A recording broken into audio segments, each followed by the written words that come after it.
All right, let's talk about making big moves, specifically how to de-risk them. If you've ever found yourself looking at a massive, complex new market and thinking, is this a golden opportunity or just a really expensive trap? Well, then this framework is going to be for you.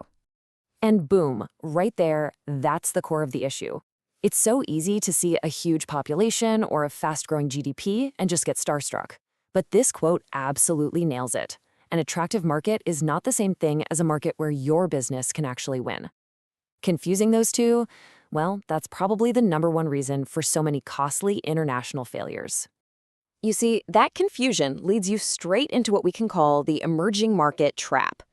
It's that painful moment when a strategy that looks brilliant on a PowerPoint slide completely implodes when it meets the messy reality of actually doing business on the ground. You just end up burning cash, hurting your brand, and learning some very, very tough lessons. So the real question is, how do we avoid that trap?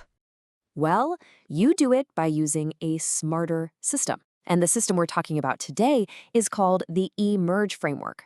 Think of it as a structured, really disciplined way to look before you leap, forcing you to separate a market's raw potential from your practical ability to actually go in and capture it. So what's the big idea here? It all boils down to one simple but absolutely critical separation: opportunity versus viability. Opportunity, that's the size of the prize. Viability is whether you can actually get your hands on it. This whole framework is designed to force you to ask all the hard, uncomfortable questions right at the start, so you can kill a bad idea when it's just a line in a spreadsheet, not after a multi-million-dollar write-down. So how does this thing actually work? Well, eMERGE is built on 6 essential pillars. They basically act as a reality checklist. Let's break down what they are. And the acronym itself, eMERG, is super helpful here. It gives us our 6 pillars: earnings pool, moat fit, enabling environment, route to market, ground game, and finally, evolution and exit. So let's dive into exactly what each of these really means.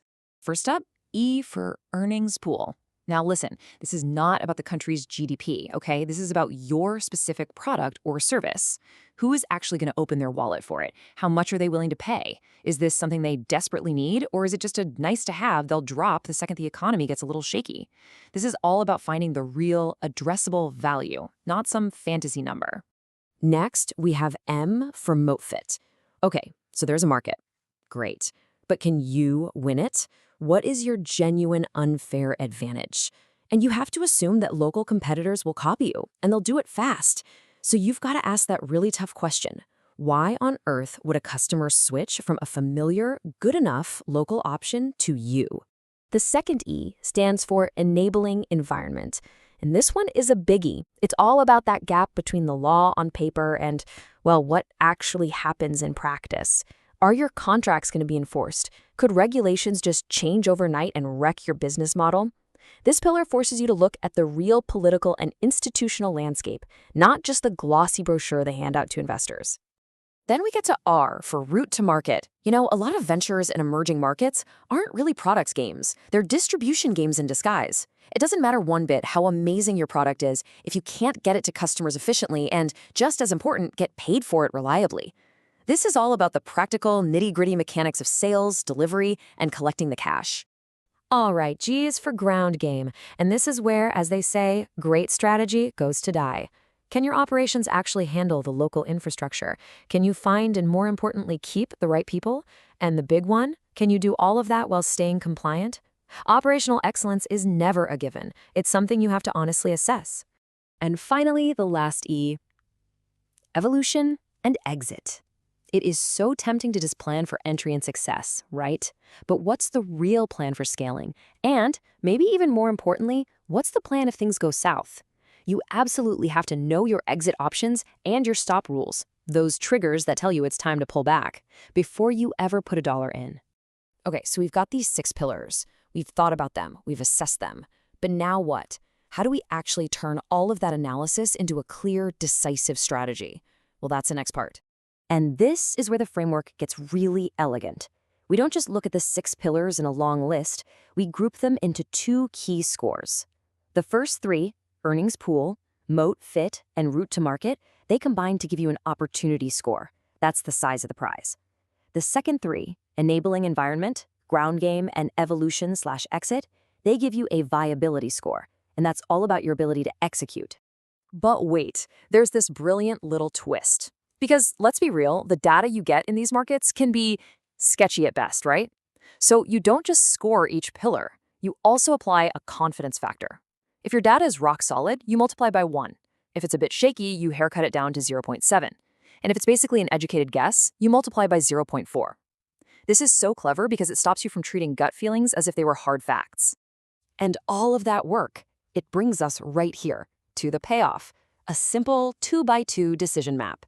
You plot your opportunity score on one axis and your viability score on the other. If you're high on both, green light, you invest. Low on both, that's a clear no, or at least not yet. But the most interesting box is that bottom right one. High opportunity, but low viability. That's not an automatic no. That's what's called optionality mode. You don't go all in, you take small steps, you run pilots, you try to buy down that execution risk and see if you can move it into the invest box over time. Now, a framework like this is pretty useless if it's just a one-off thing you do in a workshop, right? The real magic happens when you actually embed it into how you operate every day. Let's see how you do that. One of the best ways to do that is with what's called a tripwire system. Think of it like setting up pre-planned reflexes for your business. You identify the key risks, maybe a currency swing or a sudden regulatory change, and you decide ahead of time on the specific threshold that's going to trigger a specific pre-agreed action. This takes all the emotion and delay out of decision-making when things are moving really fast. And you plug this whole system into a formal stage-gate investment process. This is all about discipline. You start with a really quick screen. If it passes, you move to a deep dive. Then a limited pilot. And only after clearing all those gates do you even consider making the decision to scale. Each gate is just a checkpoint where you reevaluate using those emerged scores. It's all about making evidence-based decisions, not emotional ones. So, when you put this all together, what's the ultimate advantage of using an approach like this? It really comes down to a mindset shift, a shift from pure optimism to a healthy dose of realism. It's about being able to have honest conversations and make really clear-eyed choices. I mean, this quote just says it all, doesn't it? That whole attitude of, we'll sort the compliance stuff out later. That is a recipe for absolute disaster. The ground game and enabling environment pillars, they aren't optional extras. This framework forces you to deal with those gritty operational realities from day one because it understands something crucial. Your readiness is part of your strategy. Which really leaves all of us with one final, pretty pointed question to ask about our own plans. Is that grand expansion strategy you're working on built on an attractive market fantasy, or is it grounded in a sober, well-vetted, and actually executable reality? Using a framework like Emerge is what gives you the tools to make damn sure it's the latter.